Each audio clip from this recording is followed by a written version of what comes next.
Hey guys and girls, Chris Laughlin back. Today for our Q&A, we're going to answer the question, what is PAP? What PAP stands for is Post Activation Potentiation. It gets used a lot in sports performance, but we also use it in weightlifting. And it can be used a few different ways. So first, let's kind of go over what that is.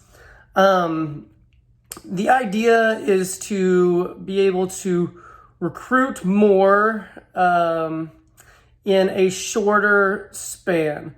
So it's really hard, or it can be really hard for some individuals, let's say in like a plyometric, like a vertical jump, to be able to recruit as much muscle fiber, as much muscle and energy as they can in that very, very short amount of time.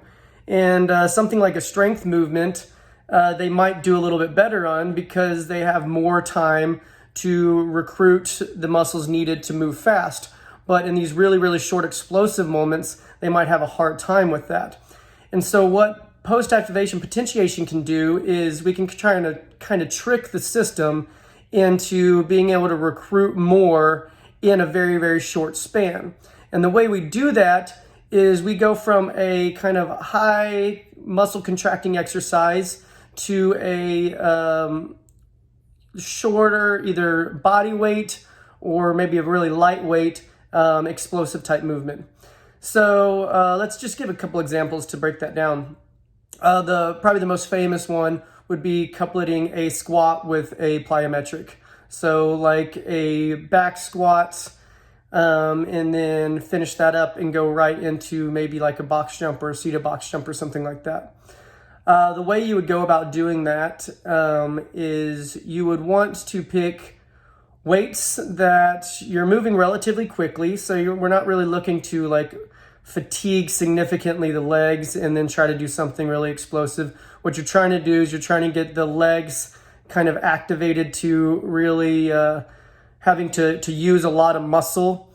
But you want to keep some speed behind it because then we'll lose something when it comes to the vertical. So we do a lot of our speed squat days coupleted with a plyometric. So we might be doing, 6 doubles on a back squat at 75% where we're keeping our speed on the barbell really, really fast. Then you rest about 30 seconds. We'll go right into a plyometric like a standing broad jump or a vertical jump or a box jump or something like that. And the idea there is that we're going to be able to recruit more during that really, really short span coming out of something where we've already had to recruit a lot of muscle. And so that's a good way of kind of tricking the system into utilizing more in a shorter span, therefore trying to make an athlete more explosive. This is great for, track and field sports and stuff like that, but it also transfers over really well to weightlifting when at the top of the pull or in the jerk, we have to be very, very explosive. Other ways of also doing this that might be a little bit more, specific sometimes to weightlifters or power lifters would be going from like really heavy weights down to lighter weights. So you could do this through kind of like waves, which is a good way of doing it, or just like a descending percentage. And maybe we're getting as we descend in percentages, you're maybe ascending in reps. And so variations like that where we might be able to put more speed into the bar as we get to the lighter weights is a good way. And plus it's a good way of kind of overall volume kind of being able to increase without keeping the load really, really heavy, which can be very, very beneficial as well. Some other ways it's been used is kind of taking a heavy rack hold or quarter squats right into your max effort back squat. Idea there being that you've kind of exposed yourself to a little bit more weight than what you're about to squat. I think that might apply well if you're doing a lot of like, max out squats or really, really, shooting for PRs regularly. We don't do that too often in our program. We find the squat to be an accessory exercise to the snatch and clean and jerk. So we like to keep our speed on the bar relatively fast and our intensities.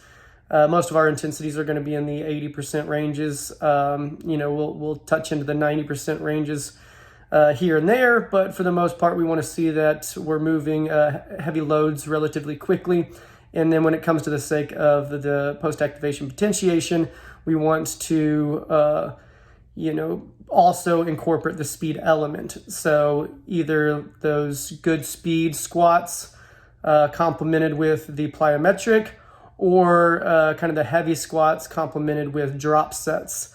Those are really, really good ways of kind of utilizing that and benefiting that. So PAP, post-activation potentiation, something where you're getting good contraction of the legs under load, or it can also, I say legs because that's the most common way. But this can also be used with upper body exercises. For example, you could do like some bench pressing right into like a push-up plyometric. So you do some speed bench presses, go drop to the ground, rest about 30 seconds, drop to the ground, and do some explosive push-ups or some clapping push-ups or something like that. But anyways, you're doing kind of a higher contracting exercise where your body does have a little bit of time to recruit more muscles, but you're still keeping some speed on the bar. And then you go right into usually a body weight exercise where you're really trying to be explosive in that very, very short span, kind of tricking your body into being able to recruit more during that short explosive exercise. Therefore, hopefully in the long run, becoming more explosive. So if you're somebody who doesn't have a great vertical and you want to increase that, give PAP a try. If you got more questions on it, that was obviously the simplistic breakdown.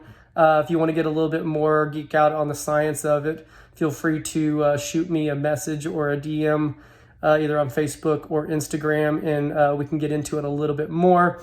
But there's the simple, fast version of it. If you've got more questions or you enjoy these Q&As, please subscribe if you're on YouTube, or like and share if you are on any of the podcast streamings. So anyways, thanks a lot, guys. Talk to you soon.